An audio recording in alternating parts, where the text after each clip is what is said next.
Alright guys, so I'm going to go ahead and show you guys how to shift from H2 to H4 to also 4 low. And I'm also going to be talking a little bit about ATRAC and how that works, and also your terrain controls on the 4Runner. So this is the terrain that I'm working with. I'm at Pinnacles. And basically I've been on 2-wheel drive, and I see that the floor is a little bit slippery and sandier, and I'm going to need to shift over to 4-wheel drive. So this is how I get this done. The car can be moving. So I'm driving right now as we speak.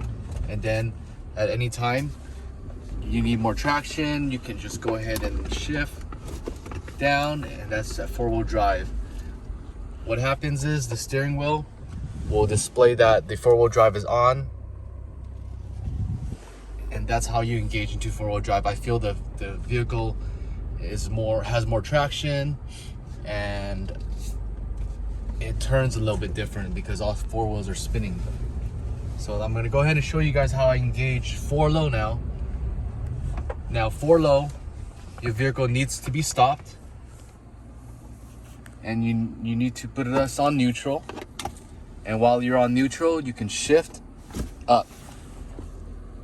Now you can go ahead and press on the gas, shift back to drive, press on the gas. You can see the gauge, the 4 low sign is on. The traction control is also, the traction light's also on. And that's how it works to shift to 4 low. Now, I also get some questions in regards to 4 low, and some people say that they're hearing grinding noises when shifting. Grinding noises can be normal if you're not shifting into 4-wheel drive often. The Toyota manual does recommend that you shift into 4-wheel drive about once a month for about 10 miles. Just want to make sure that you lubricate all your transmission joints and gears. If you hear some grinding, again, it's normal. All right, now you guys are done using 4 low. Let's go and shift back into 4 high and also 2-wheel drive. So from the stop position, your vehicle is going to be in neutral. All right, and as your vehicle is in 4 low, you just want to crank it down. Okay, neutral, crank it down, and now you're in H4. And now you can shift this back, and now you can drive. And at any time, if you want to shift into 2-wheel drive, again, you don't need to be on neutral. You just shift it up, and then you're on back to 2-wheel drive. Again, back to H4. That's 4-wheel drive. And again, you want to keep this under 55 miles an hour as far as shifting goes. All right, so the next thing I'm going to be talking about is the all-terrain modes in the 4Runner. So there are 4 modes that you can select depending on the terrain conditions. The first one is going to be the mud, sand, and dirt. That's the one that you're able to shift in on, as long as you're in 4-wheel drive. You can do this either on 4 low or 4 high. And the next one is going to be the loose rock. Then on top of that one is going to be the mogul. And then lastly is going to be the rock.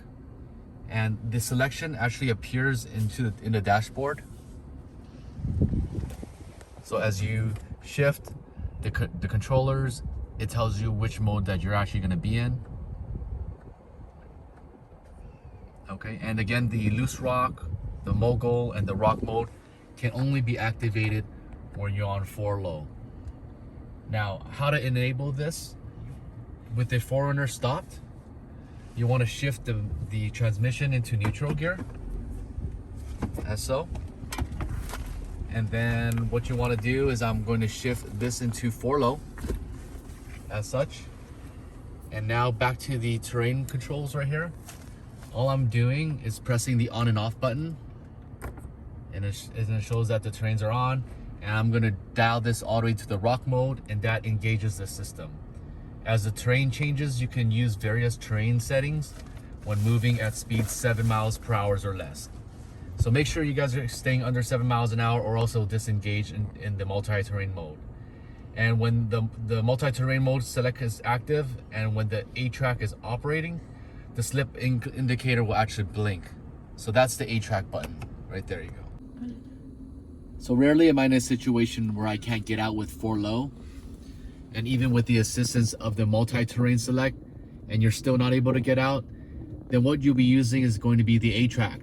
So the ATRAC you need to be in 4 low in order to engage the ATRAC. But what it does is when you're in a situation where it's muddy and you're slipping, it puts a brake into the wheel that's slipping, and it diverts that power into the wheel that has traction.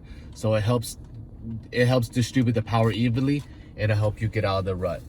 So I hope you guys found that helpful and understand how to shift into 4 high, 4 low, ATRAC, and the multi-terrain select. But if you have any questions, make sure you guys leave a comment. I'll do my best in helping you guys answer that. And if you guys like the video, make sure you guys subscribe. I'll catch you guys later.